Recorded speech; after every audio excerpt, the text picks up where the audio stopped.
My GG Waganje. Yes, we are back. Two G's in a pod. Your mum's favorite duo back in the studio again. Today I've got a very special guest with me. I've got Halima in the building. Cute. How's it going? I'm okay, thanks. How are you? I'm good. I'm excited because I think this is an important episode that we're doing. I think it'll be good. And also, this is the first time I've ever done an episode without a co-host. So Bitch, I'm your co-host. okay, yeah, there we go. Guest co-host then. But yeah, how's it going? It's going good. Cool. Before we start and get into it, so for the episode, what we're gonna do, so basically, you know a lot about like hip hop, and the history of hip hop. That's a lot of pressure. But you really do know a lot. I've learned a lot. I'm interested. Yeah. Let's frame it like that. Alright, fine, we'll frame it like that. But you're just being modest because you do know a lot. But anyway, so I thought it would be interesting to sort of look at, I guess, the history of hip hop, but from looking at it as from a political standpoint, and I guess looking at how hip hop has been used as an agent for like political change amongst marginalized society, marginalized people. I don't know if that's the best way to put it, but Well, we framed it in two ways. We said first like as a political platform, and also as a political instrument. yeah. So I thought it would be cool to just like go through all of that, basically. But before we get into all of that, what have you been listening to? What's your playlist saying? Oh shit! What have I been listening to? Yeah. You're on the spot now. Oh wow. Well, I've not actually been listening to a lot of hip hop. I've been listening to a lot of Kawali. Do you know what Kawali is? No. Kawali is like it's like Sufi folk music. Sufi is like a denomination of Islam. Okay. So it's like folk music. It's very like spiritual and stuff. I've been listening to a lot of Kawali. Cool. I have listened to a bit of hip hop though, but it's just like my regular playlist. Nothing special. Okay. And what's on your regular playlist? You don't have to. You don't have to share if you don't want. No, I mean like it's because.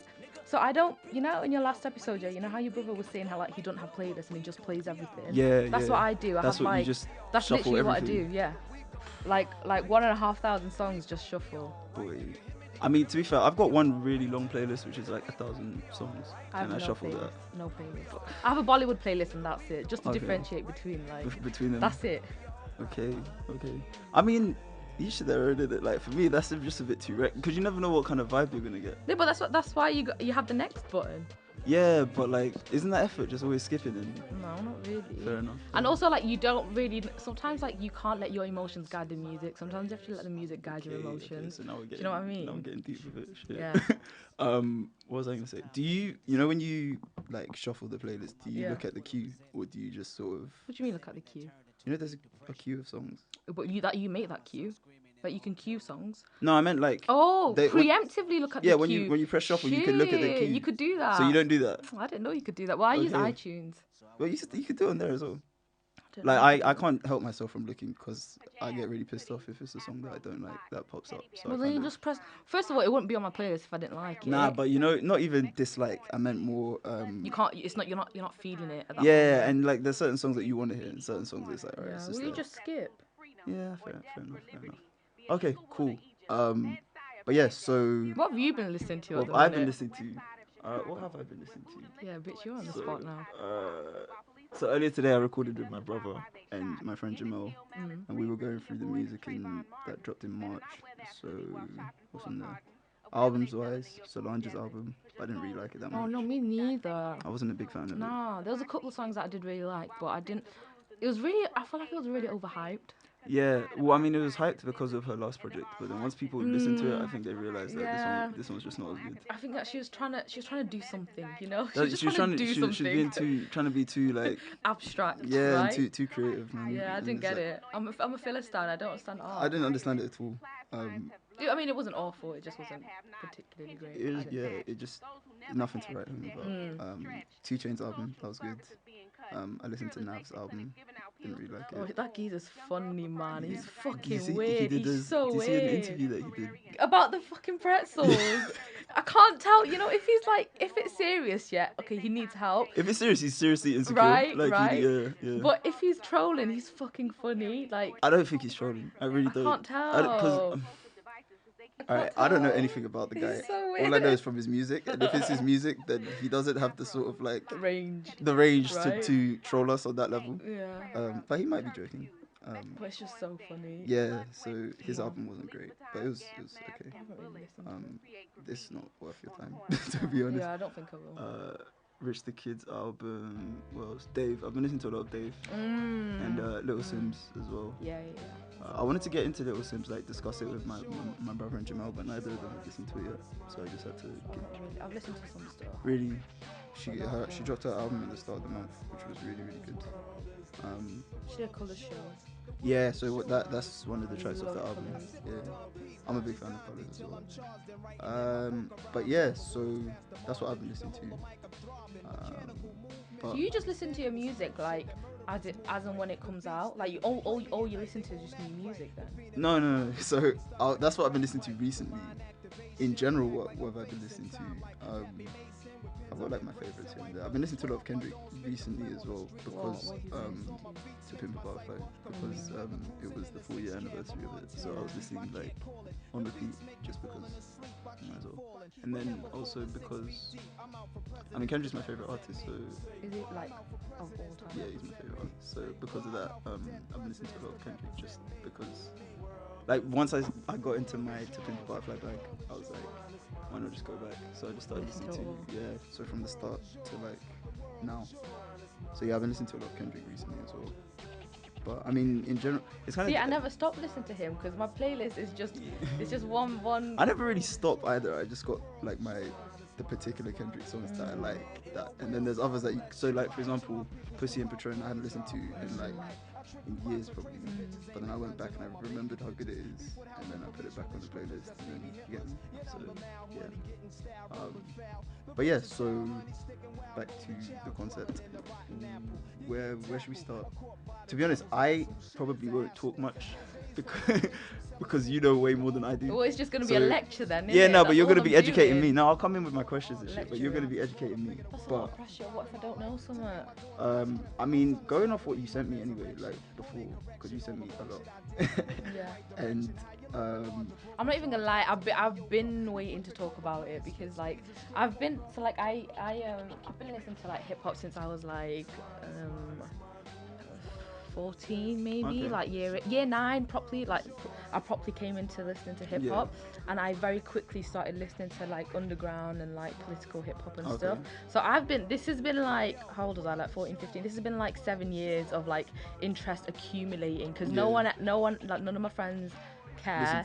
No one wants to hear what I've got to say. Okay. Like, well, now you got a platform. so that's why we were talking about it. I was like, yeah, like that's why I was fully like lecturing you. I was like, no, but listen, it's good for me. It's interesting. If your friends don't find it interesting, then boy, in it, I need to switch up the circle.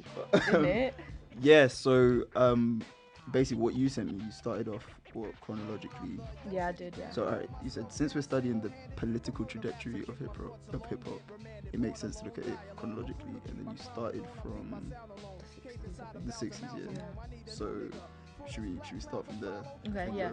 So you know what? I'm gonna get the messages up as well. So hip hop as a genre, really properly like actualized in like the 70s. Yeah. But so the reason how this episode came about was because I sent Andy this thing about it was low-key talking about Dave being, do you remember? Oh yeah. And then we kind of were you were like, oh, basically low-key said that Dave could run for mayor of London and get it. Yeah, it was, but then we started talking about like how there is some truth to what he was saying in terms of like artists wielding political power, and then we started talking about like hip hop being, as I mentioned before, political platform and political instrument, and then we kind of like were like, oh, this is an interesting topic. Let's do a podcast on it. So I think to really understand like the political nature of hip hop, you have to go back to its genesis, and that's back to the 1970s. But even though as a musical genre, that's when it came about. Its political roots were sown the decade before in the 1960s. So I don't know how much you know about like the Black Power movement and stuff. I don't know that much. Okay, so I dropped history in year 9, so I know a little bit. Not that they teach you that shit anyway. Yeah, all they they don't. teach you fucking Henry VIII, 6 wives and not bollocks. Shit, But that's why I dropped it. I learned into some shit. But what I was saying. Yeah, so in the 60s was when like, so that's the era of the civil rights movement. Yeah, yeah. And with the civil rights movement, you had like the Black Power movement. So you had the Black Panther Party, and then you had like the Nation of Islam. I don't really, hip hop wasn't as influenced as by the popular civil rights movement headed by Martin Luther King, because this is what like history has popularized, because he was like non-violent. That's what he preached, right? So obviously they're not going to really like try to popularize Malcolm X and anything, because that geezer was like, white people are the devil, you know, so they're not going to try and teach you that shit. So hip-hop took a lot of roots from the Black Power movement and the Black Panthers, who were preaching black empowerment, so like Afrocentrism, and like black pride, black education, all that kind of stuff. So from the Black Power movement came the Black Arts movement, which was like the artistic appendage of the Black Power movement. And that was all about like how obviously black people, like, they're excluded from the arts, right, from theatre, from literature, from music, and all that kind of stuff.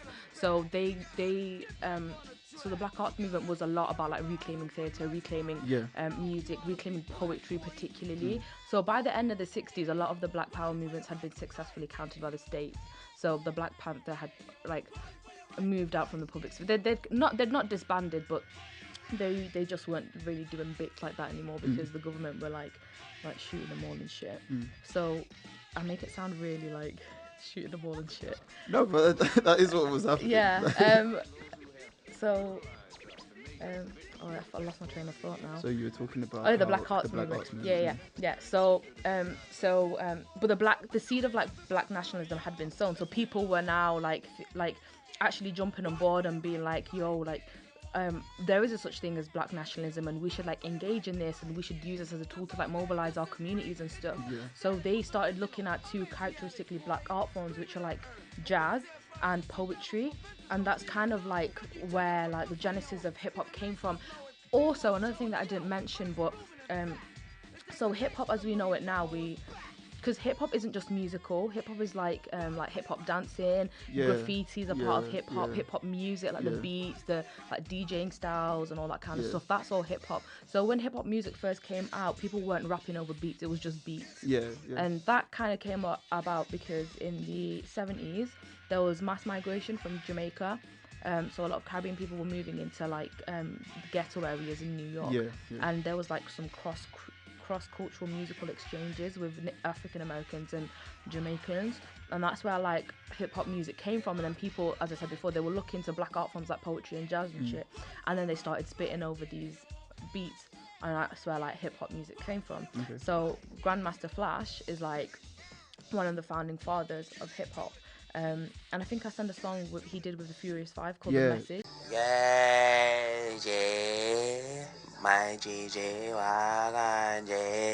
yeah, that was The Message, Grandmaster Flash and the Furious Five. Classic tune. So before we go on, basically, so this started because you sent me the video of Loki talking about Dave's album and saying that Dave could run for mayor, and I said that's gas. And the reason I said it's gas is because it is gas basically, but because so before you told me all the stuff about the sort of political history behind hip hop, I had kind of, I guess, turned my nose up at it, because I feel your nose up at what? At people saying that hip hop or political. Not that it is political, because there is definitely a political aspect to it. It's more how you think it was an overstatement. How realistic it is to actually like enact political change through hip hop. And maybe it's because I was thinking more like British. No, not only that. I was thinking more like current hip hop as it is. I don't think that we have enough artists that care enough for it to actually happen. Well, hip hop's like changed, like is evolved as a culture. You can even say devolved as a culture. Because I mean that's big. That's a big statement, right? But I don't. Do you really think that? Because I think the music has got better. I think it's more enjoyable to listen to. You know what? Yeah, to an extent. I always used to have this like debate with Isaac, because this is what I was saying to you before. Like I don't really listen to that much like new age. I listen to more like old school stuff. Yeah, like underground and like old school stuff.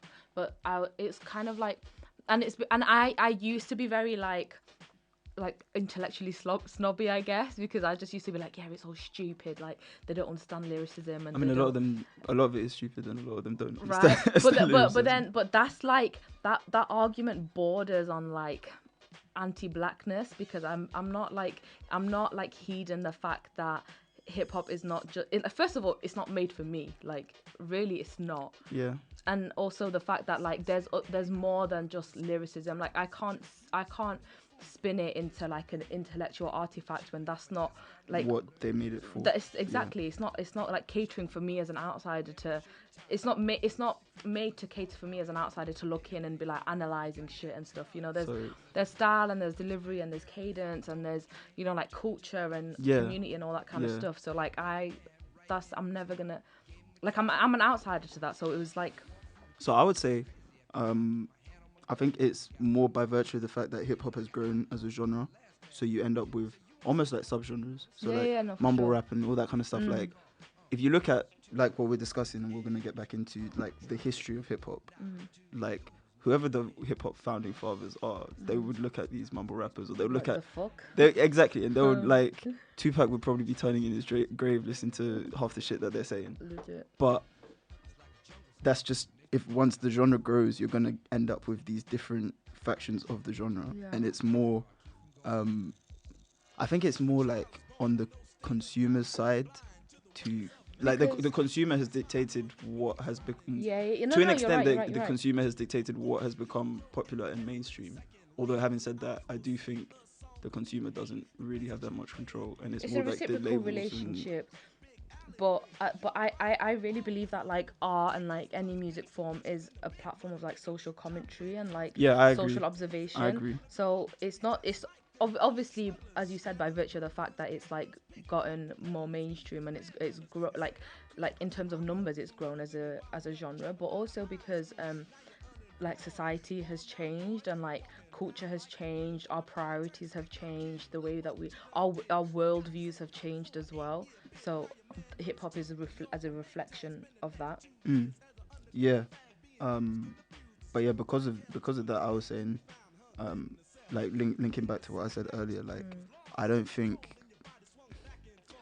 it's realistic to say that hip hop, like what the guy said about Dave running for mayor or stuff like that. Like, what's wrong with you, the guy? Sorry, what Loki said about Dave running for mayor. Like, I don't think it's realistic to say that, because just because you might have an album and you might be saying something with that has some sort of political clout to it, or you're coming at something with a different perspective. Like, just because maybe more than a handful of people are listening to you and taking in your message. Like, if you look at the whole country or look at the whole of London, people aren't taking it in for that reason. Like, they listen to your music so that they can bob their head to it. People don't really listen that deeply nowadays. But I feel like the crux of what he was saying, if you really think about it, it goes down to whether like democracy is just a popularity contest. Because if you think about like Donald Trump, that's what I mean. Do you know what I mean? Like, what qualifies him to be president of a fucking like superpower? Like, Arnold Schwarzenegger as well. Like, he was mayor of California. Like, he doesn't have any sort of, like, as far as I'm aware, he's not like, doesn't have any political mandate to do that. But you know, so I mean, it is I guess a glorified popularity contest, right? Because but how popular is Dave he right now? Like, that's if we use the example of Dave in particular, how popular is Dave amongst the masses, not just the people that listen to hip hop? I think that's where he overstated it. I think he overstated Dave's popularity rather than the potential for him to. So do you reckon, like, if Kanye were to run for president, do you reckon he could?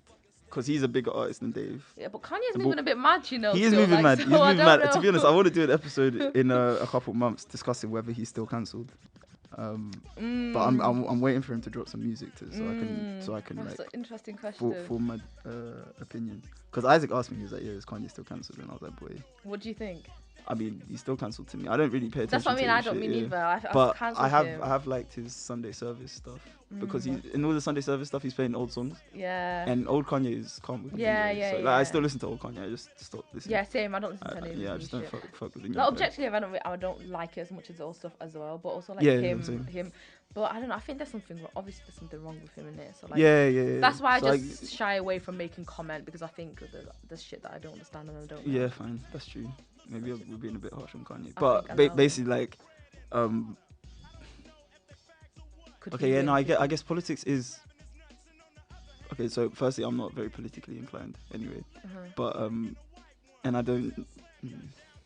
I'm in two minds. I don't know how true it is to say politics is a glorified popularity contest. Like, I think you could say it is with the case of Donald Trump, but I think it was Donald Trump getting elected was more that he stirred up the sort of His hateful rhetoric, yeah. super His campaign, those super like right wing views, like under that were sort of hidden under the surface.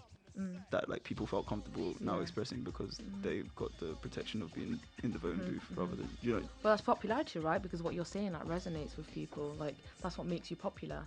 Because say for example, like say for example, black people were the majority. If we're using the Kanye example of Kanye as running for president, let's go pre-problematic Kanye because right now his what he's been doing just complicates the whole thing. So back when he first said he was going to run for president. So say black people were the majority, right? They like if they were voting for him because if he was preaching like black pride and all that kind of stuff, then he would win. Yeah. So then is that not like popularity? Yeah, I guess so. Because that's a different. Because it's democracy and like everyone has the right to like exercise their politics in whatever way, and everyone has a right to stand and campaign and all that kind of stuff. That's an interesting tangent. I definitely think so. That's what I mean when I was like what Loki said. I don't think he overstated the power, the potential that Dave has. I think he overstated the current power that he has. Yeah. Who knows? Maybe in a decade. Who knows? I can't see it happening personally, just because, like, it's what I was saying about how. I'm pretty sure I replied something good to that when you said it. Did you send it to me on Twitter? Right? I think it was Instagram. Was it Instagram? I can't remember, but it was like. I think it's more like people in hip hop, or let's say with hip hop. I feel like a lot of the artists don't recognize the power and influence they have. They just see it. Yeah. When they see that the genre is big, they see it more, okay, that means I can make more money off it. Rather than, okay, I've now got influence that I can use for a social good or for something like that. I don't think half the artists recognize that. Maybe it's because most of them are young. No, you're right, because it's because, well, that's like with any kind of fame. Like you always have a latent ability, right, to make some like big ass change. People don't, because that always comes at a cost. Because if you come out, that's why like a lot of celebrities shy away from commenting on like politics, because if someone if someone disagrees with your politics, then you alienate like a whole section of your fan base, right? So there's just by virtue of being famous and having a large following, you always have that latent ability to do something. I think the reason why we don't see hip hop as being as explicitly political now is because, and this goes back to what we were saying about the genesis of hip hop, because it came out as a political platform. That's what it was. Obviously, it was a creative outlet as well, yeah. But it really, like, what it was like a platform of like political and social commentary before it was a musical platform. That's my understanding, and that's what I think of it anyway, from like what I've seen and what I've read. But it's more like musical, and now because it's become commercialized, hip hop as a genre has different priorities. So its priorities to make music and to make money. Which, I mean, there's nothing wrong with coming into hip hop to get your bag. Which is fine, right? But I don't know. I feel like your priority is just different. Then that's but I mean, I think the artists that should be championed are the ones that are doing it for, I guess, in my eyes, the right reasons, rather than for the reasons of coming in to get money and stuff. Especially the ones that are trying to, I don't know. You're just saying that people should be sincere in their politics, like practice what they preach. Yeah, there's that, and also like, because you don't have to use it as a like, and I don't even like listening to sort of political hip hop all the time. Yeah. I like listening to it sometimes, and I like taking it in, but like, it can be heavy, and it's like that's not what you're trying to listen to all the time. No. Sometimes it's good to listen to some ignorant rap. Like Lil Wayne's one of my favorite artists. Half the stuff he says is pretty ignorant. No, my cousin says the same shit. So he used to be like, we're similar in age, and we got into hip hop like at the same time, and a lot of our relationship was bonding over like, oh, look at this, and have you heard this artist, and have you heard this song? And now like he just listens to like all the Lils and all the Youngs and all of that, and he's like, I went through a period like that. And I'm like, bro, like that's proper like ADHD music, and he's like, well, I just don't want to think. Like when I'm driving, I just blast it because I don't want to think. I just want to be like vibing out. Do you know what I mean? Yeah. So yeah, I think people have different priorities when they're listening to music. Okay, so I said, what did I say? What did you say? I was saying that even though hip hop is a political platform, and that is partly in fact partly due to the fact that it's the biggest genre now, so it's got more of an influence. I don't think we're seeing the widespread influence like have a genuine impact. Oh, okay, yeah. That's what I said. Yeah. Which I still stand by, because you don't see policies and stuff. Do you say that when you bare smug when you said that? You're like, yeah, just throw some bars. Nah. Because you just sat there like, yeah, I said something sick. Yeah, nah, I was just, no, because I just remembered that there was like, I had a genuine point, and I still stand by that. Like, I don't think, although you might get people, it might like mobilize people and get people actively involved, until you start seeing actual like policies and stuff being put in place, you don't actually have any political. But that's what I mean, right? It's a latent ability because people aren't acting on it. People aren't. It's not being like precipitated because people aren't. They're interested. They have different priorities right now. They're not interested necessarily to go into actual like material politics. They're just. It's almost like it is like exploiting it kind of, because they kind of like exploiting what, hip hop?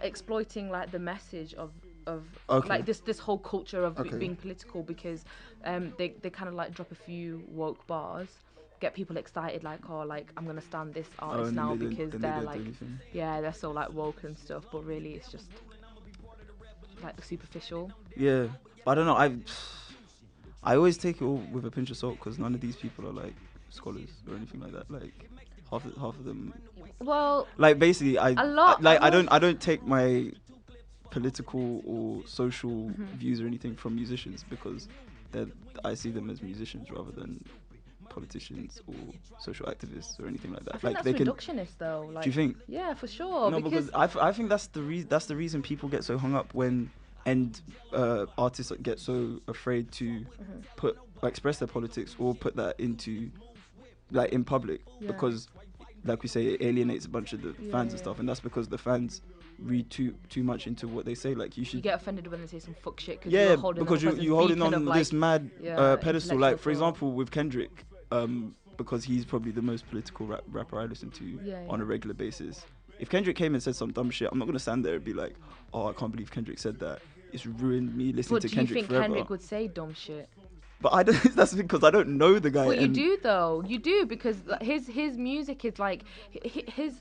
This is what I mean. Like there are artists who say shit just like to brand themselves as being woke and to like appease that kind of audience, but there are artists, and I think Kendrick is one example, who genuinely like are trying to like galvanize and mobilize people through their music, and who actually like practice what they preach, and they believe what they're saying. And Kendrick, and the reason why I wouldn't doubt Kendrick like that is because his albums don't exist in isolation. Like if you look at his interviews for his albums, and when he talks about why he did this and why he put that track out and why he used this lyric or why he used that like sample or whatever, like everything makes sense. There's a reason for everything. So it's like it's your discretion. Do you know what I mean? Like you could tell when someone's just being like. Okay, fine. Maybe Kendrick was a bad example. But that's not even the case for like musicians anyway. Like it's the case for politicians. Like some politicians just say shit just because they know it's gonna appease people. How do you know you can really trust them? It's all at your discretion. Yeah, fine. That's a good point. But I do think with politicians, it's like their job is politics. So like. If they do that stuff, like it makes sense to be offended or be upset when a politician says some fuck shit, because they're the ones that Yeah. do politics. Whereas if an artist says something dumb, Yeah. like, they make music. So I you could enjoy their music without taking their message to heart or holding them on this pedestal as social activists or as political figures or anything like that, because I think it really just depends. Honestly, it really just depends. on the artist or on on like the person. how so it's this, what we're discussing is like this branding of like being political, right? This political branding, and I think you could like just be smart enough to be able to tell when someone is not, like, you wouldn't necessarily hold I can't think of an example from the top I think of my a good head. example is Kanye, because prior to, I would say, prior to like My Beautiful Dark Twisted Fantasy, maybe even just after that, actually, yeah, prior to Yeezus, all his music tended to have like quite a positive message. It was kind of like speaking against the man, Yeah. like speaking for He the was little political. man. My guy went on national television to say Bush don't care about Exactly, black people. Like, exactly. So, but I think Kanye's a bad example because I think there's something there that we're not like. I don't think he's alright. Like, yeah, but then That's if you just were to not hold him alright. on this pedestal as, okay, because he's well, then sort you of then been- the, that's why people were so disappointed by it. they were when disappointed, but I he think came people are out and missing the started saying- point. I think they're missing the point with him. I don't think he's coming out and saying all this fuck shit because he genuinely believes it. I think he's actually, there's something wrong with him. But Like, I also think to an extent he's just trying to he's trying to be profit off- controversial. No, he's trying to profit off Black Rage, which you've seen a lot of Yeah. brands do, because the Yeezys aren't selling the way they used to. So he needs something to make sure he stays relevant, Yeah. because he's a narcissist. I don't know. I just think. I mean, I do think he's a narcissist. and- Yeah, he is a narcissist, but that's a symptom of some kind of like mental health disorder. So that's why with Kanye, yeah, I just like allow that guy. I'm like, you know what? I'm okay, yeah, not gonna, fine. Maybe I'm not gonna Kanye's, judge. I'm maybe not gonna Kanye's comment. not the best person to talk about there. But I get the example that you mean, right? If someone Basically, if you like, hold them up, it's the Kanye thing that happened recently, last year, and just a few other examples of when like an artist will say something and everybody comes for them and they're cancelled and this and that. I'm like, I can still enjoy this person's music. I just don't need to listen to what they say outside of the music. Like, a lot of the time nowadays, I listen to the artist for the music. I don't really care if they've done an interview about this or that, because that's not why that's not what I go to you for. Basically, if I wanted to like learn about some history or something, I'd probably pick up a book rather than listen to you give an interview, something like that. Yeah, I don't think it's necessarily that you'd go and learn. Well, no, you can learn from them, but I don't think they'll be like the sole source of like your political education. But I don't think you should shy away from like holding them up as like as commentators and critics. Okay, yeah, there's that, yeah. Because then But if you hold them up as a commentator, yeah, like, anybody can pass comment on anything. Exactly. So Exactly. like, holding them up as a commentator is different from holding them up Exactly. as like this sort of idol of social justice.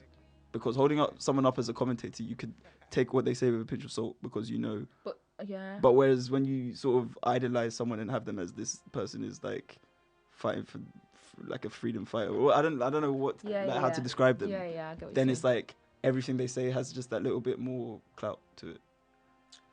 But do people do that? I feel like people do. Like, even Isaac used to always remind me, like, bro, like, these are artists. Like, you don't need to be taking everything they say. So, like, they're not.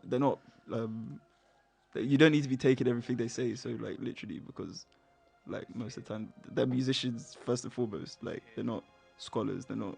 You know what I mean? No, because I don't know, because I feel like if you've branded yourself as like I'm like a political critic, or like I'm a woke artist, let's say. yeah, or like I'm a social like activist or whatever, and you are sincere in that activism.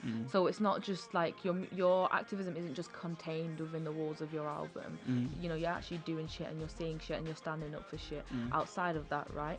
I don't think there's anything wrong with Okay, so if we go back to the Kendrick example, yeah. outside of his, because that's part of the reason I like Kendrick. Like, he'll drop yeah. his album, then he'll go away. I don't really need much from you outside of the album and stuff. Like, outside of his album and the interviews and stuff he does on the press run for the album to sell tickets for his tours, etc. Yeah. He doesn't do much else. Yeah. So would you say he's being insincere because he's not? No, I don't, because you're. I think the way that you look at it is you're holding these you're the way that you look at it is like you can only comment on social justice, or like you can only be a social activist if you're like spending all your time and effort Nah, and energy and that's money. not what I'm saying. I'm saying, basically, I take everything they say with a pinch of salt, and I don't take it all too literally. Well, you should do that anyway. Like Yeah, I with everything. probably should with everyone, but like particularly with artists. Like Yeah. for me, if I like your album, I like your album. If you're saying some fuck shit on the album, I can ignore the fuck shit because Yeah. I'm.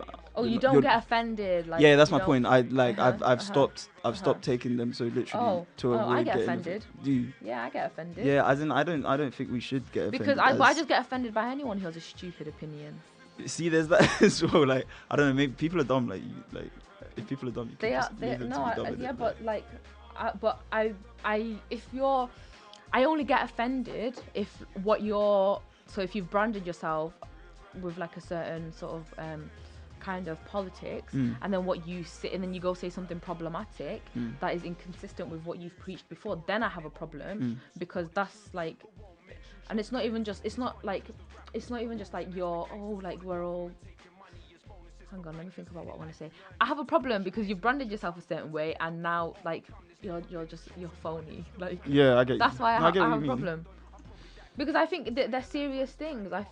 They are serious topics, but I don't know. No, I mean like it's a serious position to be in. Do you know what I mean? Yeah, because because they've got that's so what- much influence, Yeah, especially over young people who Yeah. majority will listen to a Kendrick album or Yeah. a J Cole album I before feel they'll like- I listen feel like- to their teacher or their parents or something like that.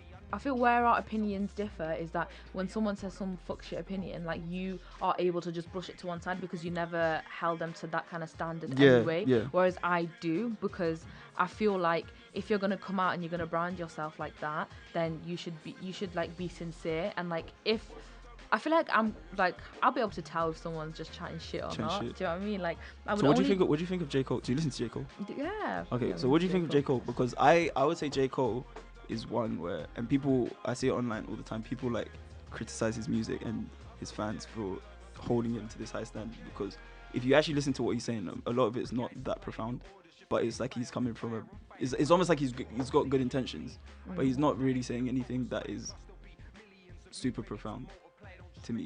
It's almost like he's just saying the like standard things that everybody says when it comes to issues of this kind of like let's say race issues or police brutality and stuff. And so for me it's more the stuff that J. Cole does outside of his music. Yeah. That's why I would be inclined to rate him or Higher. think he's more sincere, like him going to march in was it when Mike Brown got shot and he went to Yeah, march yeah. in New York, or so, like him doing things like that outside Yeah. of his music, because if you actually listen to his music, I don't think he ever says anything that is super does. profound. He does. All right, okay, fine, maybe not never, but like I don't think his message is But then it super becomes a profound. question of like expectation and like obligation, right? Because like if you rap about a political record once, is that then your brand? Like, are you only ever allowed to rap about political things?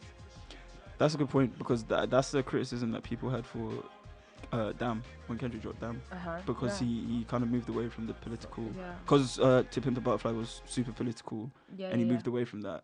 People didn't People like are like, that. oh, you're off brand now. You're Yeah, and faking then it. I was like, if you listen to his albums, like, all right, let's say his 4 albums, Section 80, Good Kid, Mad City, To Pimp a Butterfly, and Damn. Yeah. None of them are the same. None of them No. have the.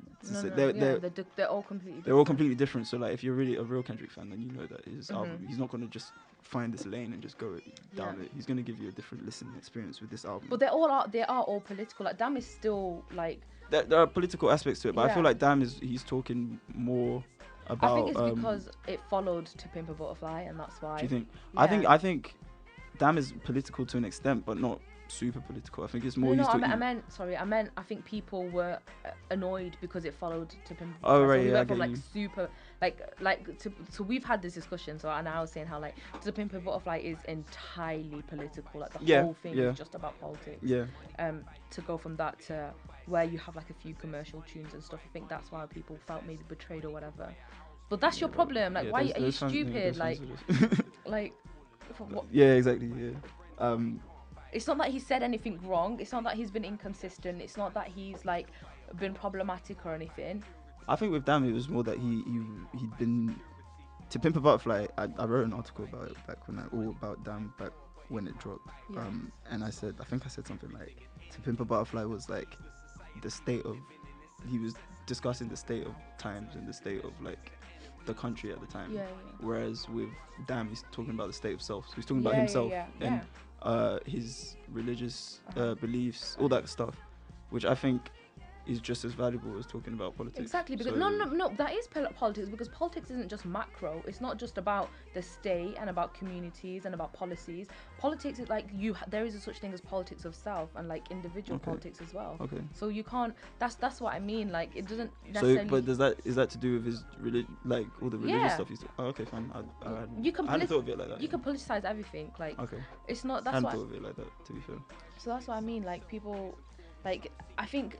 It's because people are really stupid, so they only really understand stuff when it's like explicit and when it's like in your face. Do you know what I mean? Like people don't really want to take the time to really actually deep.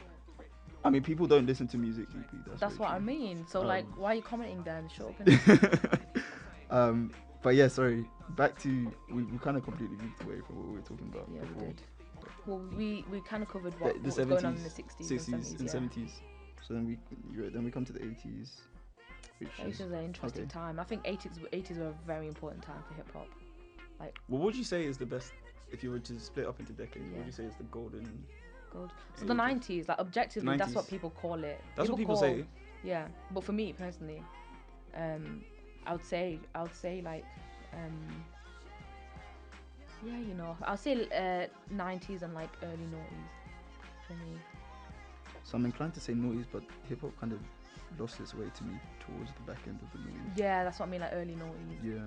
Because that's what like. But I do think like early noughties I would prefer that to the 90s, but maybe it's just because like it's more with the 90s. The sound changed. Yeah, and with the 90s it's me listening back. Yeah. Whereas with the noughties I'm still listening back, but it's not as much because I was actually alive during that period. Yeah. But also I think the sound changed with hip hop. Like in the 90s and in the 80s it was very minimalistic. So the beats were very minimalist and like obviously because production hadn't like advanced like how it is now. Whereas like in the noughties, that's when it started. First of all, it started becoming mainstream. So you had more sort of like pop influences in hip hop music. Which is when you see, but that like for me, I kind of start in my head like splitting it up into subgenres because it's like that's when like you can't compare Crank That Soulja Boy to like Tupac Changes. Like you just can't do it. It's too difficult for me. It's too difficult to compare them. So you just have to separate them because they're both sick and they both bang and they both come under the hip hop umbrella.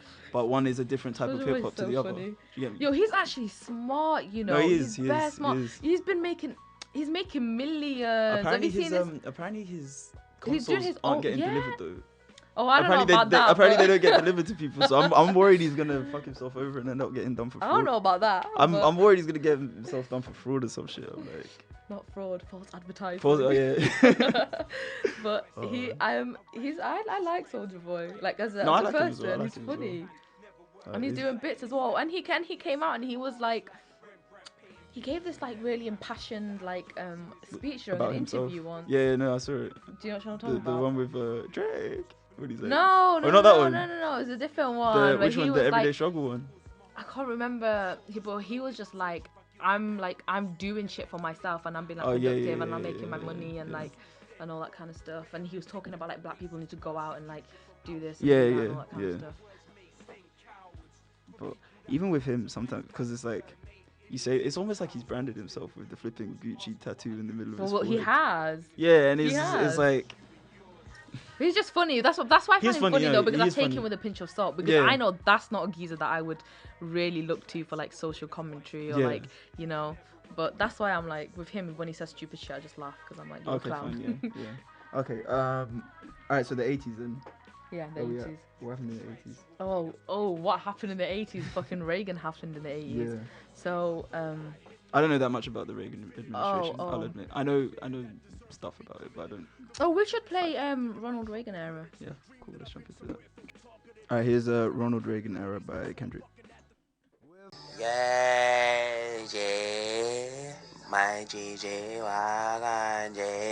Yeah, so that was Ronald Reagan era by Kendrick. And yeah, we were discussing the 80s. Yeah, we were discussing the 80s. And what were we saying? The Reagan administration. Yeah. So so we talked about like, the 60s and 70s and how hip hop had established itself as a political platform. Yeah. And I think the 80s was when it really properly came like realized itself as being that's well, I don't know, you could argue that it became a subgenre at that point of being, because right now political and conscious hip hop is a subgenre. It's Yeah, not yeah. inherent in the genre as it was like say in the 70s. Yeah. So at that time maybe you could say it was branching off as a subgenre, or it was just emerging, like the genre was emerging as being political and like conscious and stuff. Okay, yeah.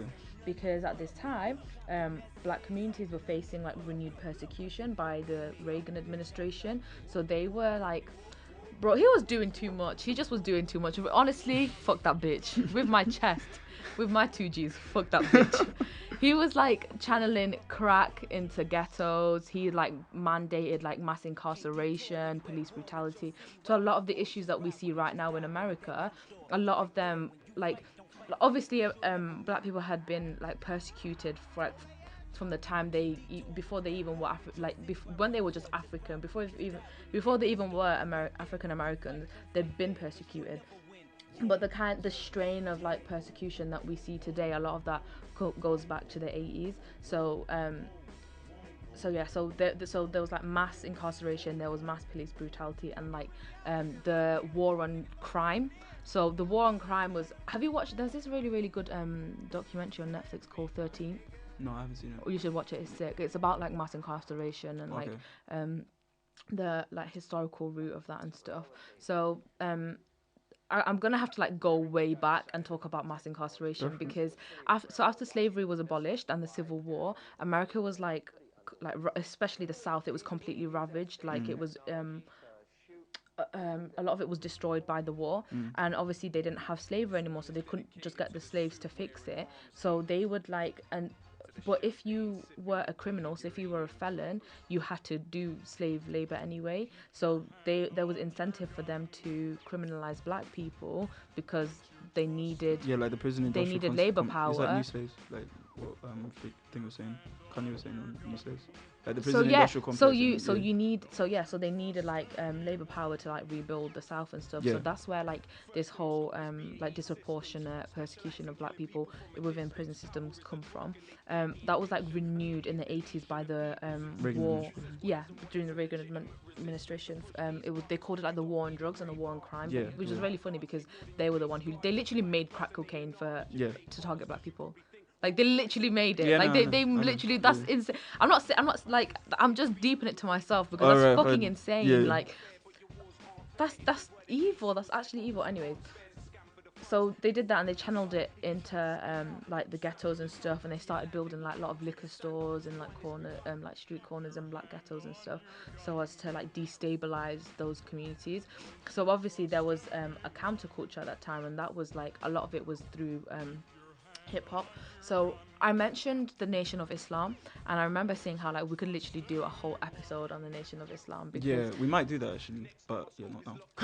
because it's influenced hip hop so much. So the Nation of Islam, they were like contemporary to the Black Power movement in the 60s, and they preached like black radicalism. So they were really like like I said, Malcolm X was like white people are the devil, which is true. So the Nation of Islam, they were preaching like black radicalism, but also they acted as an important like counter to like state persecution because of a number of reasons. First of all, obviously drugs are not allowed in Islam, like vehemently not allowed in Islam. Yeah. So that acted as an effective point of resistance against the like consumption of drugs by people in the ghetto. Secondly, the Nation of Islam preached like the pursuit of divine knowledge and education and stuff. So like Malcolm X was involved in setting up a lot of schools and higher education institutions and stuff. So that was like a point of like social mobility for black people. We're not allowed pork, so this whole idea of like police as being pigs, yeah. fuck the pigs, all that kind of stuff. So and also black militarism, that was a big one as well, because they were very proactive. They were like, we need to be up in arms, we need to be like physically fighting back and stuff.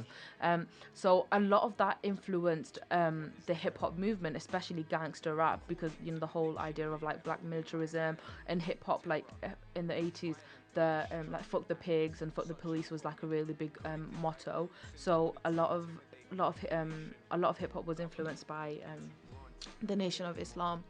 So that's what was going on in the 80s, and that's what kind of like urged hip hop to become more like politically conscious. Okay. Yeah, like you mentioned, I never actually managed to read it, but The Tower of Wu by Rizzo. Oh, it's so good. Yeah. It's so good. It's on my list. I've got like the hugest. Me too. Reading this because I was trying to. It was one of my New Year's resolutions this year to start reading again. Do I even read for my fucking degree? Hadn't read properly in years, and I don't think I can read. Like I actually don't think I can read. No. I actually don't think I can read. What do you mean? Like I can't read. You're an English student. Yeah, exactly. I can't read. You know, like my whole degree, I've read one book. Swear. Wallah, like not How? even. How? Not Is that even. possible? I don't Spark believe you. Notes, man.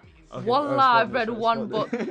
but not even like till the end. Like the last few chapters, I didn't even read. Okay. You know when I try to read, yeah, like I'll get my reading up. I'll read like not even like a sentence, like 3 lines. If the sentence extends beyond 3 lines, that's it. I'm finished. I mean, I've got a really small attention span these days. Which That's is what the, I mean. The reason I have mean, I ADHD, read one book. I read Michelle Obama's autobiography, but I read that right at the start Not a fan. of the autobiography. Of the not Obamas. of the memoir or of the Obamas. That's a whole separate thing. We'll get into that. But I mean, so for me, I haven't really formed an opinion on their politics, but I don't know if I'm a fan of it, basically from the outside looking in. But I haven't really looked into it much. But in terms of the book itself, like it was just an interesting insight into their life, which I found interesting. So I would recommend it. But yeah, if you're not a fan of them, then Nah, maybe not. sorry. Sorry. But yeah, sorry. The Tower of Wu, you should read it. It's really, really Yeah, really, no, I think really it's on my good. list. So Wu-Tang were like really also very political. Yeah. And a lot of the members of Wu-Tang were part of like they call themselves like 5%ers. So members of like the 5% Nation of Islam, they're kind of like. Are they the same? I always get confused about that. One's like I think one's like a denomination of the other, Okay. but they're rooted in the same Okay. kind of movement. So like a lot of like that kind of culture influenced a lot of music during that time Yeah. because it was counter to the Reagan administration's their policies. Yeah. So hip hop was kind of like the intersect. It was like a way for that kind of politics to manifest, and like it was important because like it raised awareness, and it was important because if you're a felon, like I don't know when this stopped, but if you're a felon, you became disenfranchised. So you didn't have so as human beings, we're all political beings. Like we exist in a polity, but we are all part of like a democracy. Like whether you choose to actively engage in it or not, like inherently we're all political beings, right? So if you're disenfranchised, you're like pushed out from like the political sphere.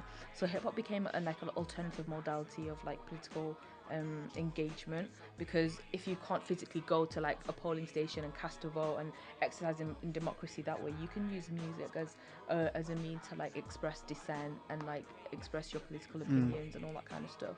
So it was really important in doing that at the time. I think that's another thing as well, because there's a lot of hip hop artists. Like when you were saying that, the person that came to mind is Schoolboy Q. He said he doesn't vote because, and he says it a lot, because he's got a lot of people a lot of like homies and stuff in prison who can't vote. So he's like, was that in solidarity with them? Yeah, in solidarity with them, and also he says none of the candidates are representing the people I care about most, who are in prison or can't vote, etc. But then it means if you have artists who are prominent in hip hop preaching don't vote, how much, like it comes back to what I was saying before, how much of an actual political impact can you have if there's a huge faction of people that listen to hip hop that don't exercise their their civic duty. Well, not even their civic duty and stuff, but it's like the tiny bit of political power that you're given. If you don't exercise it, then I don't know. It's such like treacherous territory because then you have to discuss like whether being able to vote is actually like That's whether yeah, that is and that is I haven't actual actually, physical yeah, power. I haven't Like political formed an power. opinion on that myself, like a proper one. I think it depends entirely how you look at it. In some ways, you're like, yeah, but also in a lot of ways, like if you're being completely nihilistic, you can just be like, nah, like it makes no difference and stuff. Because it's Yeah. not. I don't think the voting issue is the crux of the issue, right? I don't think Because it is either. it's not because like. It's what Schoolboy Q says. Like you can give people the right to vote, but then if you disproportionately disenfranchise an entire demographic of people, why does it matter that we technically have the right to vote? Because like not really. Do you know what I Yeah, mean? Like on the yeah. surface level, yeah, we all have the right to vote, but not really. Yeah. If I'm in prison and if black people are disproportionately in prison, then Yeah, you lose an entire demographic. You know, so it's interesting. it is interesting, and it makes me think. I don't know. It's like there's a whole bunch of things in my head that like blocking me from like I guess fully deep in that hip hop or music in general can be like an actual like tool for political change, because another thing is just like if you look at the genre, and I guess they're all speaking of their experiences, and it's a reflection of the environment they grew up in and Has your stuff. phone been on charge this whole time? No, I unplugged it. But why do you want to charge it? No, because it's the switch was off. Oh, I unplugged it.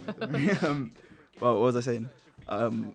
There's just different things within the genre that is like, I feel like when you listen to it, it's like you just can't take them seriously. Like, especially, and I was actually going to bring this up later, or even if we get you back on another episode, but like, the amount of misogyny, especially in old school hip hop, just makes me think, how can you actually take it seriously? Like a friend of mine, he doesn't listen to much hip hop. He's very like politically inclined. His favorite hip hop artist is Public Enemy, and NWA. He said those two are his favorite. He only listens to old school. Yeah, they're really like active. And he said, yeah, like he liked the political message, he liked all of that, but he can't actually finish an album because there's too much. Misogyny. Like he says, the message is there for the first couple tracks, and the rest of it is about fucking bitches and all this kind of stuff. And he's like, and that got me thinking. It's like, how can anybody actually take us seriously if we can't get over these small things, or even like the glorifying of crime, I guess, just in general. So the glorifying of like murder, or fine, that might be a different territory, but like, and when I had my brother on earlier, we were talking about the whole. Do you see Cardi B's situation? Yeah. Recently about her drugging men and robbing them, and she brought up the fact that in hip hop you've got tons of rappers that glorify pretty like abhorrent hip hop things. is a deeply misogynistic. Yeah, deeply misogynistic, and then also he's saying like things that they glorify like a bunch of abhorrent things like murder, etc., and no one comes to them. It's like, like how can you take a genre seriously like on This is on so a level like like that when half the artists talk about selling drugs, killing people, etc. Like, then can you really take it seriously as an actual?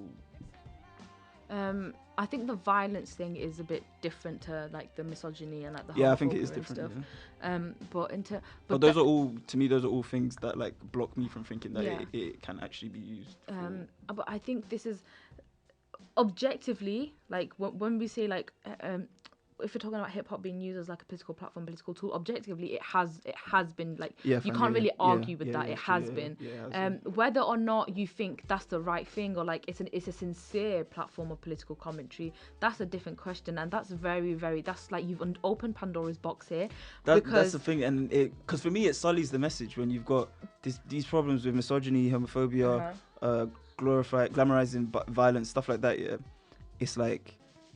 It distracts from the actual message that which is fundamentally a positive message. All of that stuff distracts from it. Because the reason why I say like it's Pandora's box is because this is what we call historical revisionism, right? Okay. So you can look at any historical movement and find a flaw and say that, and find something to discredit it. Okay, for example, if you look at like the Indian independence movement, Gandhi, if you look at Gandhi, like my guy was racist. Do you know what I mean? So it's like, well, like cancel, put him in the bin. Yeah. If you look at like one thing that really pisses me off about this country, is how much they love Churchill. Yeah, fucking that- fat murderous cunt. Like, my guy's on our national currency. Meanwhile, he's literally like he's a genocidal Yeah. bastard. Like, do you know what I mean? But people are, and I literally, it's actually crazy, you know. Like, there's a certain demographic, who are just actually so out of touch with politics, because I'll literally be like, yeah, like, he was responsible for the death of 3 million people, and they'll literally come back at me and be like, yeah, but he won us the war. I'm like, you're actually mad. Like, you're not all right in the head. Yeah. But my point is like, whatever historical movement that you have, there's always going to be something that's like That discredits it. Okay, yeah, fine. That's a good point. because and obviously there's right and there's wrong. Like Gandhi, I don't support Gandhi no more because he was racist, so I'm like, okay, you're in the bin. But there are sometimes of things that aren't as black and white, that do blur whether their politics is sincere or whether that politics should be held to a pedestal. It's true. And I guess there's no perfect. Because there's lots of things we're that all perfect fallible. movement, Do you know what I mean? exactly, We're all fallible, yeah. and we're all part of like Yeah, that's a good point. and we're all a product of our social and historical environment.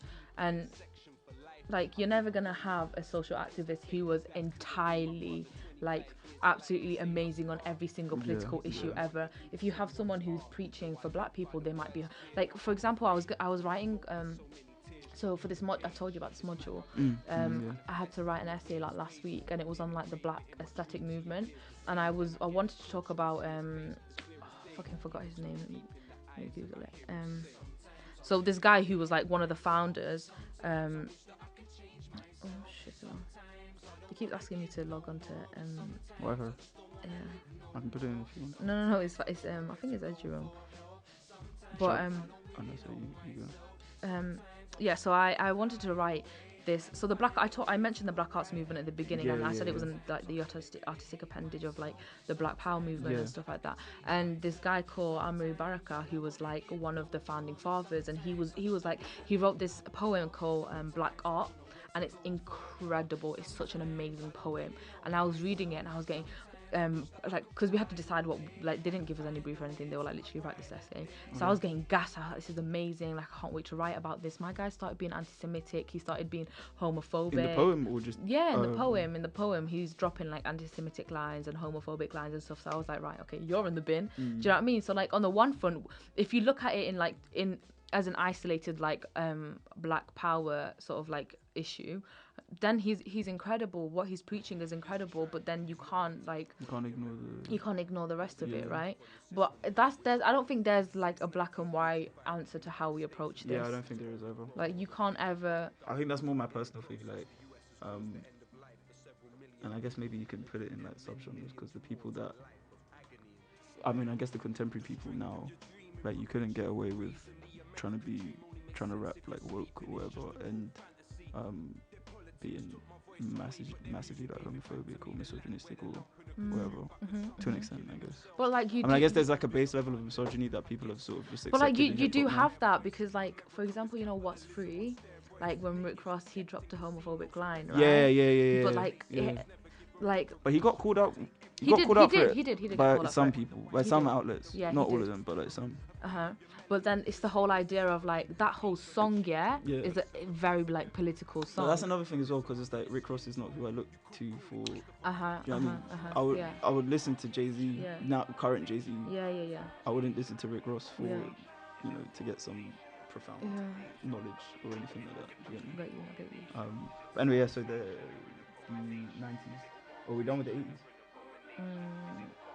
What's that next to say? Do you want to play a song? Yeah. Which should we get into? Let's play NWA Fuck the Police. Alright, cool, let's do that. Because that was like a big sort of like the Fuck the Police movement. Yeah. That song was in I went to watch Us yesterday. Oh, I might be watching it today, no spoilers. Okay. Alright, here's NWA Fuck the Police.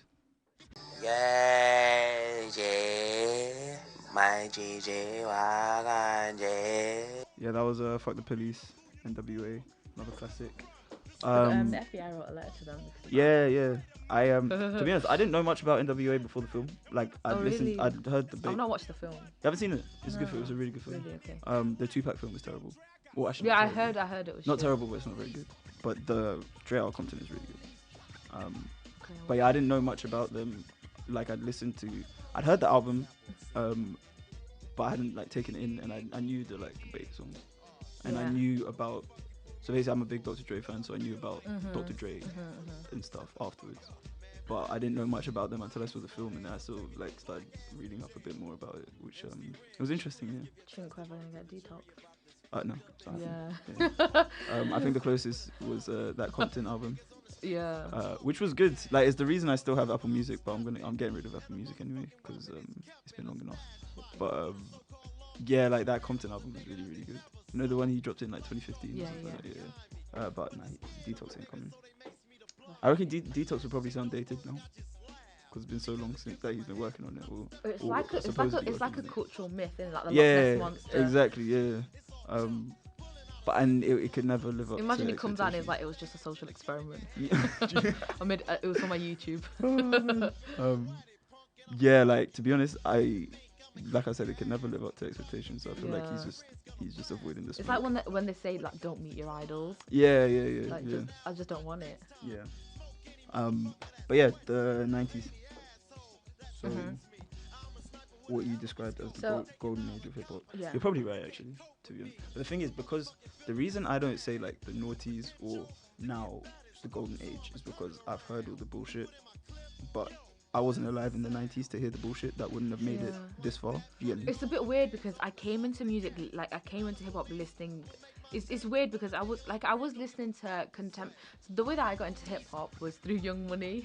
Oh really? No, I mean Yeah. they were Lil Wayne's one of my favorite rappers. Yeah. And he still is, and will be like But he's forever. he's so- very different to Tupac, right? Yeah, So- but I think that's the thing as well, because it's like there's different, when you look at like hip hop, like there's different skills that people have, and there's Mhm. different things that you Yeah, yeah, prioritize. yeah, So of like course. people like Lil Wayne for the fact that majority of his music is ignorant, but he's got Yeah. bars on bars on bars on bars. Like, do you get me? Because Lil Wayne can spit Tupac to death. Like, Do you think so?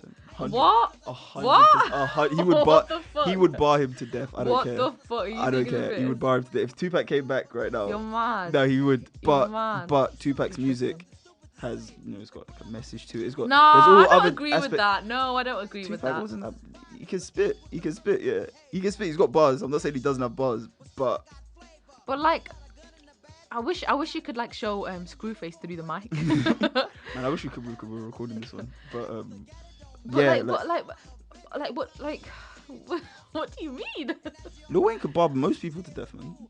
But my head's spinning. Lil Wayne, real G's moving silence like lasagna. Come on, man. That's fucking dumb. That's so dumb. Real G's moving silence like lasagna. That's dumb. That's dumb. That is dumb. You didn't get it. It went over your head. Eh? It's fine. It's fine. Anyway, let's get back to the history. Oh my god, real G's moving silence like lasagna. Come on. But the point I was making, yeah, is that like away from the Young Money and hip hop, Young Money and Lil Wayne and stuff, is that we say the 90s is the golden era, but we weren't alive for the majority of the 90s, and so we weren't there to hear it As it was coming out, yeah. As it was like, because there's a bunch of songs that like 10 years from now no one's even gonna remember. Yeah. So if you were born like now and started listening to it in 10 years time, you would look back at this era and just hear the best song. Basically, like if you're looking back, you hear the best songs. Yeah. So you don't actually know. You can never really say which is the best era unless you live through all of them. Yeah, because you need like the weight of time and history exactly. Yeah, To be because able to if see you what forget is all and the- what isn't a classic. Exactly, Yeah, I yeah. get that. But also I think it's because like I feel like to some extent you can't. Maybe the best era is yet to come, but I don't think it's right now. Yeah. Yeah, no, I don't think it's right now. I don't think it's right now. But I think I would say, rather than if you look at it in decades, like you split. So from when Drake came out to Kendrick, T-Pab time, so what, 2010 to 2015. I think that was a really good. It was era actually, for yeah, hip-hop. it was. Yeah. 2010 to 2016. Also. But I feel like that was- 2016 a big year as well. For me, it was just like a few select artists that I was listening to. Yeah, but those artists were dropping some of the best hip yeah, hop yeah. music. But that's what I mean. It wasn't the entire genre. It was like a little section. No, of but it. that's my point. Like, if we look at the 90s, Yeah. we don't know that the entire genre was banging like that. No, because- but we do, because if you How? listen, because I don't know, maybe because a lot of what I listen to is 90s hip hop. So and I don't just mean like Tupac and Biggie. Like I listen to, they are obviously No, actually, popular no. artists. You probably do have a point, because it's so much more accessible now. So you're just bound to have a lot more bullshit come through the. If you open the floodgates, a bunch of shit's gonna come Exactly. in. You But gotta if it was a filter. lot harder to get on back then it filters through all the people that. It wasn't as mainstream, so people were only doing it if they were genuinely like that's what their passion was, and that's what they were talented at. Not, oh, that's where the money is. Let me try and rap a little bit. But if you listen to like I listen to a lot of my favorite artists like Big L, Big Pun, Rakim. I listen to a lot of Mobb Deep. Love Mobb Deep. Mobb Deep, yeah. Like all of their music, like any album, all of it bangs. That's true. That is very true. Mobb Deep, I'm a big fan of. Hip hop, I think in the 90s. To kind of go back to like the politics of it. We were. This is where like gangster rap kind of was becoming like really popular. So you had like Ice Cube, you had NWA, Ice-T was releasing a few as well. A lot of these artists, that I talk about here are really political. A lot of them were part of the nation. They were 5%ers. So like I think I gave a list and it was like Rakim, like LL Cool J. RZA, Rakim, Mos Def, Jay Electronica, Busta Rhymes, Ice Cube, Big Daddy Kane, Raekwon, LL Cool J. Bare, like so many. They were all either like directly a 5% or they were at least like Lauryn Hill. Like she has like a few songs where she references like the Nation of Islam and stuff, even though she's not like a part of it. So it was really and that kind of like begs you to look at what the Nation of Islam was about. So I talked before about like black radicalism and black militarism and stuff. So if these people who are kind of like fronting the music, the genre at that time, if they belong to that movement, naturally that will kind of like permeate their music. So gangster rap kind of started to become like popular in the 90s, and that was influenced a lot by the black militarism preached by the Nation of Islam, because obviously like in the 80s you started having renewed police brutality and stuff, as I mentioned. By the 90s it was like politically fortified, like this kind of like persecution. So black militarism and gangster rap was kind of like and this is like I feel like you might disagree with what I'm saying, because you said that you don't you feel like the glorification of violence still is a message for you. But for me, I agree with political violence. Like I agree with violence. I don't agree with it, but I think it's necessary. But I don't think there's ever been any. Well, that's what I mean. Like obviously, I'm not like, I don't know. Maybe actually, maybe. I mean, for me, I don't think there's like, if you're being real, that there's never been a political movement. Right. This is what I tell people. Yeah, like a friend of mine that works in the paper. Like we talk about this stuff all the time, and he says like, if you think of change as like a wheel, like people are just gonna get crushed under the wheel of change if they don't move. If they don't move out the way or jump on the wheel, they're gonna get crushed by the wheel of change. So like he's using that to say like there's gonna be violence. Yeah.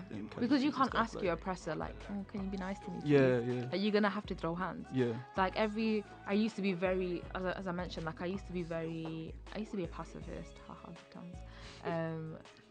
Before I realised that Gandhi didn't actually win Indian independence movement, and like that MLK wasn't solely responsible for civil rights and stuff.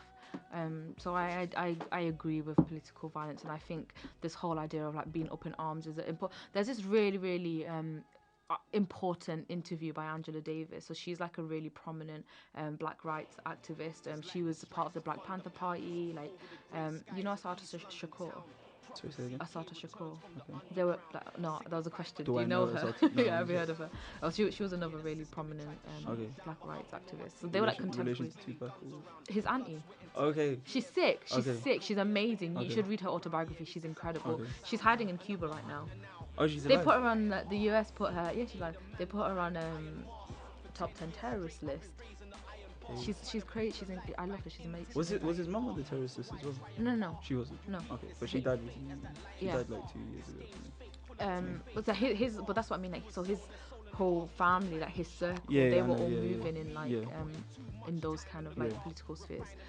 Anyways, Angela Davis, she did this interview one time, and she was talking about how because obviously Black Panther, they preached, as I said before, militarism, and they would get asked like, well, you know, why are you guys violent and why are you preaching violence and stuff? And she was like, I find it funny when a person asks a black person about violence, because what it means is that you don't actually understand what we've been through in this country. Like from the time that the first African person was kidnapped from the shores of Africa, you actually don't have an understanding of what's happened to us for you to ask us why are you violent. And that's very much, I think, like hip hop glorifies it in a certain way where we think it's all about like Hip hop glorifies a different type of violence. no, not necessarily, not always, I think someone talking about right now, yeah. Even if you look at flipping, the example I've just popped into my head is Kojo Fun singing about his 9, like singing about it passionately, like it's a woman. Yeah. He's talking about Yeah, I've heard like, songs like that. Crooked Eye released Nicki. Like, you know what I mean? It's like my guy has like sex noises in the backing track. It's not the same. It's not the same. You glorified a different type of violence. Right, but right now that's what like, it is. But that's not what it used to be. Yeah, that's not what it used to be. That's right. Yeah. That's true. But it is a different. So like, I think when I talk about the glorification of violence, I'm more talking about people singing about. It's more the people flexing their chest, saying like, "I'll shoot you" and all that dead stuff. in their like, ops and shit. Yeah, like that's a different type of. That's to me. That's like senseless violence, yeah, right? Like, and I think even when you're talking about political violence, it's like there's a line that you have to toe before. Okay, maybe it's just me but I think there's a line that you have to toe before it becomes senseless violence as well. Yeah, no, for sure. But the whole idea was that it was like so you know when they're releasing like Cop Killer and the police and stuff, it was literally like we need to be up in arms because these people are literally like systematically exterminating. Goes, so if I need to shoot a bitch, I'm not going to be afraid to shoot a bitch. That's where the whole idea of like gangster rap kind of came from, and obviously then it kind of like lost its message and became more about dick swinging. But back then that's what it was. That's what it was kind of about. Well, no, then I think after it was gangster rap was like a political tool, it then became actual gangsters that learn how to rap rather than so then it became people that kill just to kill rather like killing is just like what they do, but also like that were like, oh shit, I can spit on this beat and make legal money, basically. But also like it's not when we talk about the violence of the ghettos and stuff, that's never have you heard of strain theory? Yeah. No. So strain theory is a theory that claims that crime is committed as a direct consequence of an individual's external circumstance. So it's the idea of like spatial determinism, and so if you're living in crime, if you're living in poverty and you're living in destitution, then naturally you are going to turn to crime. And that's why like so when like the ghettos are like presented as being like places of like high crime and violence and all that kind of stuff. When we present this image of the ghetto like that, what we do is we rid it of its, like, we deny its social context, and the social context is that they're like, if you're channeling crack into the ghetto, if you're putting a liquor store in every street corner, like, there's gonna be violence. If you're like systematically ravaging communities, if you're first of all like physically beating, and like if there's police brutality, if you're underfunding their schools, if you're underfunding their hospitals, if you're underfunding youth initiatives and stuff, what do you expect? And that's exactly the same thing that's happening right now, like with the Tory government and Tory austerity. But that's a different. I mean, we can talk about the UK as well, but should we finish talking about hip hop first? Anyways, so that's where like gangster rap came from, and and then the next thing you talked about was Afrofuturism. Yeah. So Afrofuturism started coming about in the 90s. I feel like Afrofuturism is really, a lot of people don't really realise, but is very prominent in hip hop. Not even hip hop, but like in like black music right now. Like Janelle Monáe, she's like a really big. I don't think people are unaware. People that listen, like actually listen. I don't think they're unaware. I bet they might not know what it's called. I think they. Oh, they understand the concept. Yeah. They understand the concept. Yeah, I think so. Because I didn't know it was called Afrofuturism until you told me. But then once you described it, I was like, I know what that is. Yeah. But I mean, this is people that listen, because there's just, that's the annoying thing about I guess music in general, or I don't know, maybe it just annoys me because I'm a bit snobbish with how I listen to music. Basically, if I can tell that someone doesn't listen deeply, then their opinion on music doesn't matter to me at all. That's what I do. Because like, how can you? And even I say it to my brother as well to an extent, because my brother listens deeply, but he listens deeply to the music he likes. He doesn't listen to anything else, so he doesn't really listen to UK music. So I'm like, Well, I don't and listen to the music that much. for me, it's like if I'm aware of stuff, okay, but yeah, I don't really but like listen. it's like if you don't listen, then your opinion on UK music Is just void is because it's void. Yeah. uninformed, then, isn't it? That's yeah. So me and my brother go back and forth on that all the time. But anyway, sorry, back to Afrofuturism. Yeah, so Afrofuturism is it's not just a musical genre, it's like a literary genre and like film and theatre and all that kind of stuff. And it's basically this the concept of it is that it imagines like unapologetic reclaimed black future, because it kind of came about because the present was so awful. Black people were like, there's absolutely no way that we could be writing literature and films and music about our life in the present and it not be negative. Yeah, so you have to have a positive outlook. exactly. So you have to look to the future. Yeah. So they're kind of it's like a reclaimed future. So then in the 90s you had like Nas, Whose World Is This? You had Outkast. Well, they were more like early noughties, but When you say Outkast in that song Prototype, I don't hear it. Is it just maybe I'm not listening properly? I can't even remember. Is it that song? properly. Because Prototype's is. the one he's singing it. I know that you're the one. Yeah. There was a reason why I Prototype. told you, but Yeah. I can't. Because there are other Outkast. Like basically, it wasn't the song. If I were to pick one, that wouldn't be the song I was thinking of. Although now off the top of my head, I can't even think of the song. Yeah. But like, I don't know I why. can't even think of another Outkast song that would be. But like, Prototype wasn't the one that I. There was a would've been thinking reason of. why I said it to you, Okay. but I can't remember now. But I'll tell Okay. you later. But Yeah, Outkast. They were quite big on Afrofuturism. yeah. Sun Ra, he was like kind of like the founder of Afrofuturism. For me, the discussions on like Afrofuturism and stuff like that, or like not people discussing it in their music, because you don't have to, like, it's your music, you can discuss what you want, but it's more like showing an appreciation of that, or like sort of not making music just for entertainment purposes, but music that has like a deeper message to it. That's part of the reason that Kendrick's my favorite artist, and it's part of the reason why like I can't really compare like a Kendrick and Drake album, or when people come and say that Drake is better than Kendrick, I just like to me I That's just, stupid anyway. Like, okay, like the thing is, so many people, even objectively, it's stupid. so many, well, maybe not objectively, because Yeah, Drake I has think hits so. on hits on hits, so But that's commercial. yeah, but also like there is a skill to it. That's capitalism. That's No, not art. because there's a skill. There's a skill to it as well, writing a hit, because you have to have your finger in the pulse to know what's hot.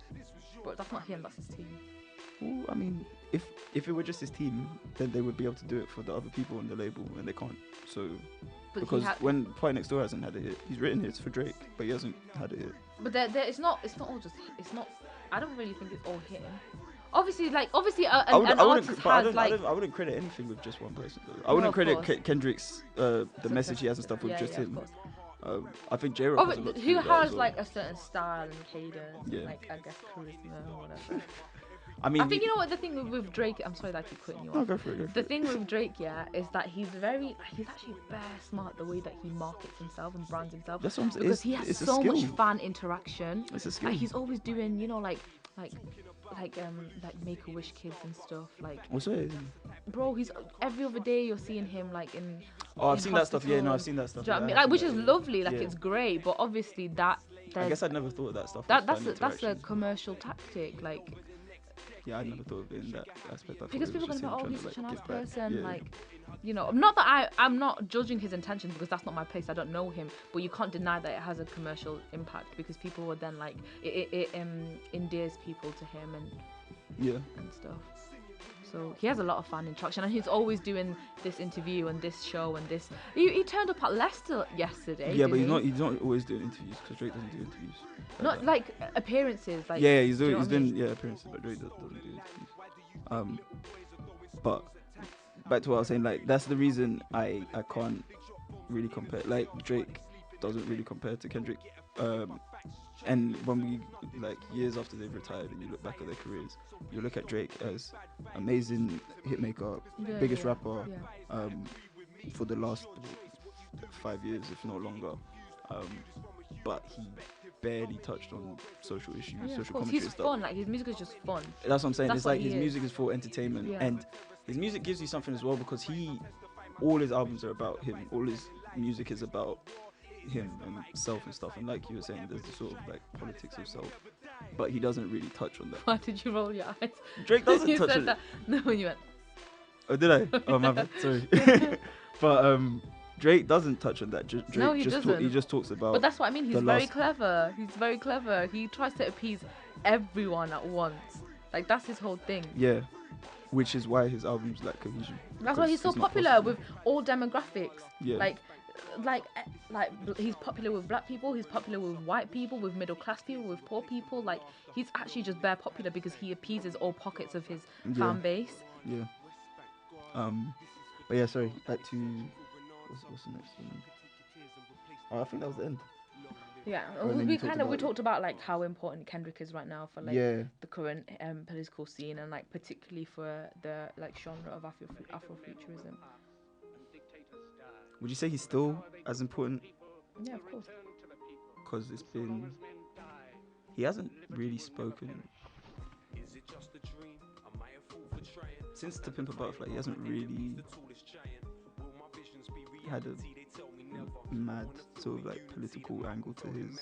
I feel like since To Pimp a Butterfly, he's actively been trying to move away from, so that he doesn't get put into this box of the political woke rapper. Which I understand why he does it, and I rate him for doing that, because once you get put into that box, you completely alienate your fan base, and it's only people that are woke enough to listen to you that will listen to you. Do you get me? I think this is like the English student in me, but the way that I look at it is the way that I would look at like literature.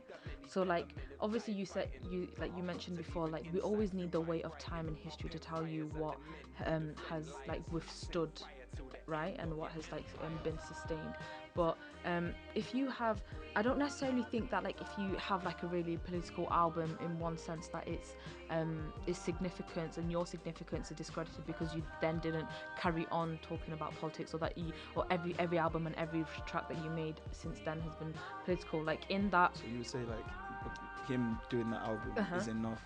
That he doesn't have to talk about it forever, and yeah, the album exactly, itself stands because alone. if you look at like, for example, if I'm thinking it in terms of like literature, if I think of like a certain era, if I'm thinking about like a certain social issue, or like for like how we teach literature in universities, we have modules and then we have like standout texts, right?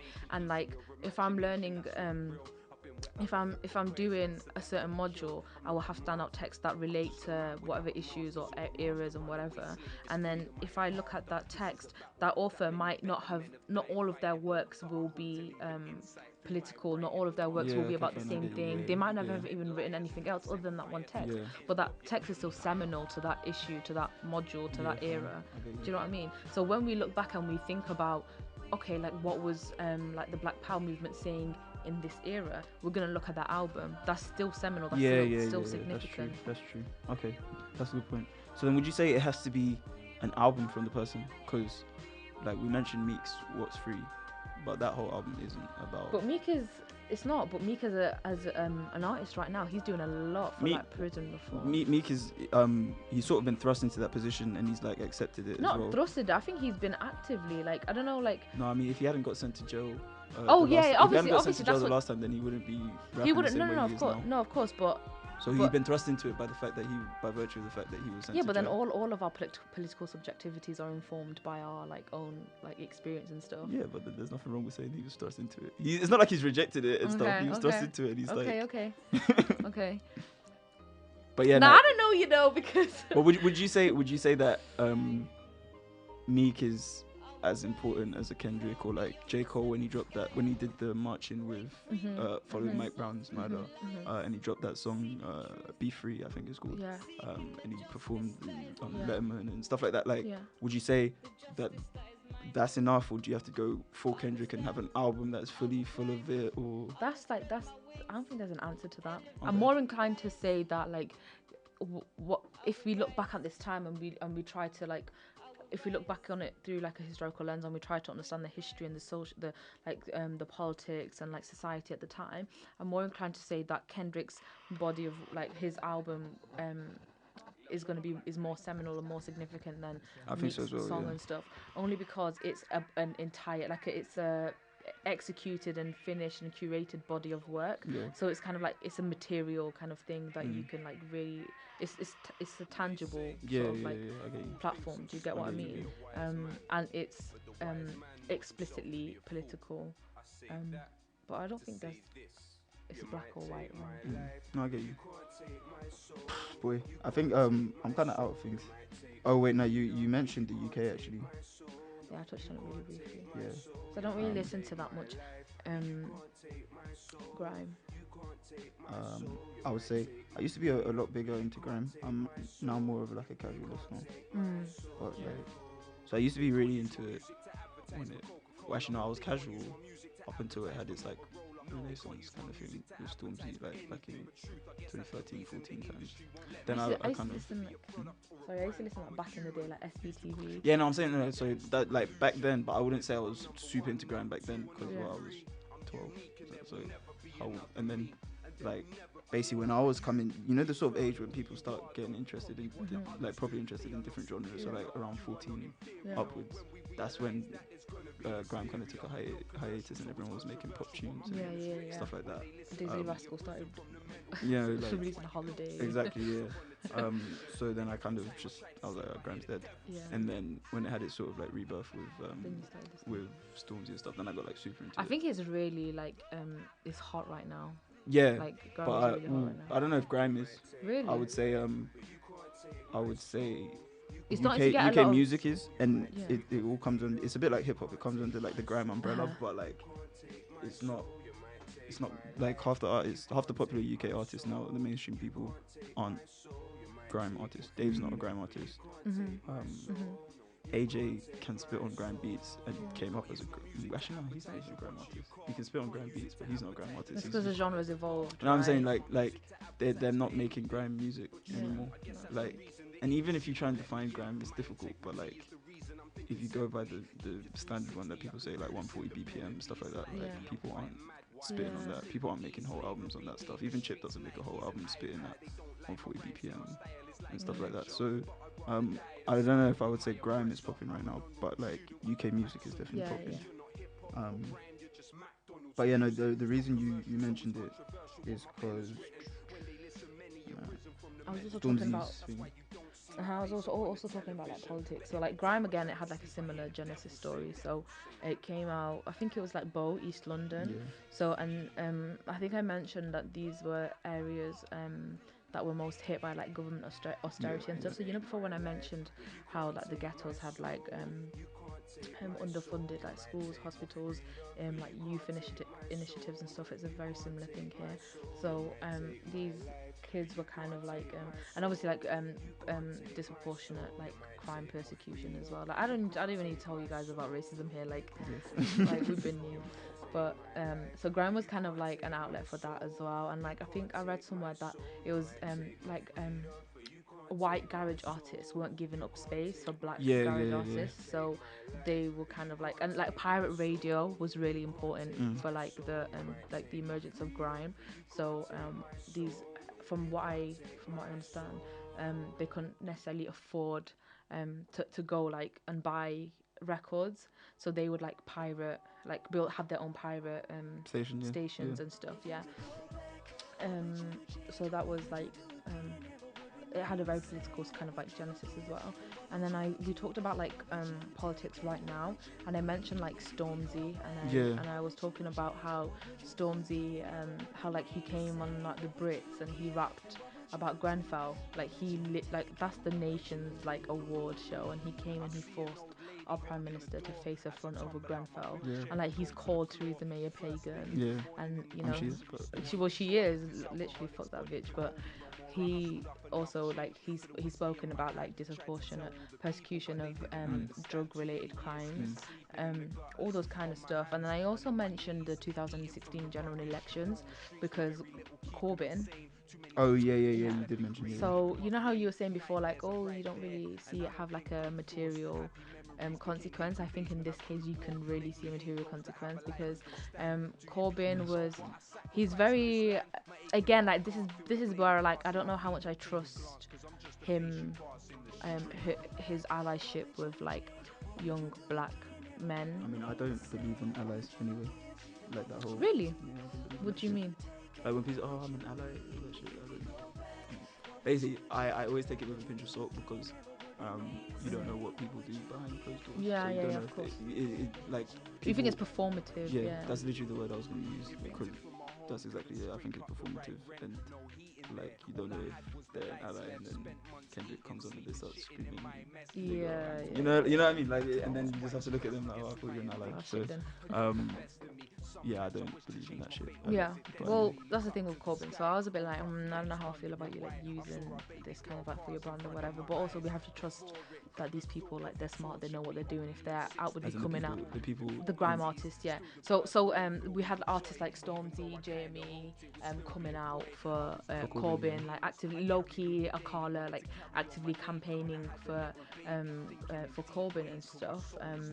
And at the 2016 general elections, we had a 72% turnout for 18 to 25-year-olds, which was like one of the highest youth turnouts in ages. And like obviously Labour didn't win, but that still destabilised the Tory party because then they had to go form a coalition with the DUP. Yeah.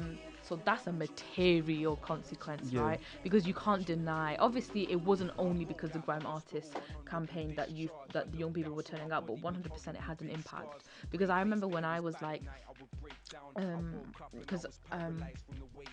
I remember when I did a post and I was telling people like make sure you go out and vote, and I was like vote Labour, and I put up a photo of it was a cartoon illustration of Corbyn wearing a t-shirt that said boy better vote. Oh yeah. Yeah, I think I've seen that. so even like the way it was like a channel for like engagement and interaction. So on the like for Corbyn and for the Labour Party, it acted as a means, as a vehicle through which to get that youth engagement to the point where like it literally destabilized the Tory government. Yeah. Important. No, I think that's true. Actually, I forgot that you sent that because that is a tangible, like a real tangible thing. I mean, obviously they didn't win, but like it had. You can definitely see that it's had an impact. So yeah, maybe I was being like too harsh, I guess, in saying that it doesn't actually have a tangible effect. And also like it's funny like how we measure politics, because consensus I think is an important political tool, and consensus isn't tangible. Like it's not, you can't it's not a material thing, but also it's it can turn into a material thing. For example, like Stormzy has spoken out a lot about the Daily Mail. Like he literally said like fuck everyone at the Daily Mail, from the receptionist to the CEO, right? And people are now like coming out and saying with their chest, yeah, fuck the Daily Mail. People are now looking at how like racist and how right wing and how radical they are. So that's cultivated a public political consensus, right? So even then it's not tangible, but it's significant. Yeah, that's true. That's a good point. Wait, thank you for coming on. Thanks for having me. For teaching me. Thank you for enlightening me. Thanks for listening to me. I feel like all I did was just waffle. Nah, to be honest, I mean, like I said, I don't know the facts and stuff, so it's like interesting to me to hear all of this stuff, to be honest. I'm sad that I'm here without Isaac. I'm sad you're here without Isaac as well, I can't lie. I feel like Isaac, he knows more about this stuff than Because I always used to say to him jokingly, oh, you invite me on your podcast. Oh, no, so I'm here and he's not here. Oh, I mean, we could get you back on when he's here. He's back in August or whenever. Yeah. But yeah, like I'm sad that he's not here actually, because I feel like he. Love you. Come home, the kids are waiting. I feel like he knows a lot more about this stuff than I do. So I feel like there wasn't that much of a back and forth. No, that's fine. Like I had a good time talking. Yeah. Like I said, I've been wanting to talk about this. So yeah, listen. I mean, if you ever want to come back and if you ever want me back, you can invite me back. I mean, I want you back to talk about. I mean, we were gonna do originally misogyny and hip hop. Yeah. But my other friend flaked a million times, but we're not gonna mention that. But yeah, so we'll definitely get you back at some point. Cool. I'm excited. But yeah, anyway, so thanks for listening. You've been listening to 2Gs in the Pod. Follow us on Instagram at 2Gs in the Pod. Follow us on Twitter at 2Gs in the Pod _. We're on SoundCloud, we're on Spotify, we're on Apple Podcasts, and we are on YouTube once we get our camera guy back. And we're gonna leave you with yeah, my GG,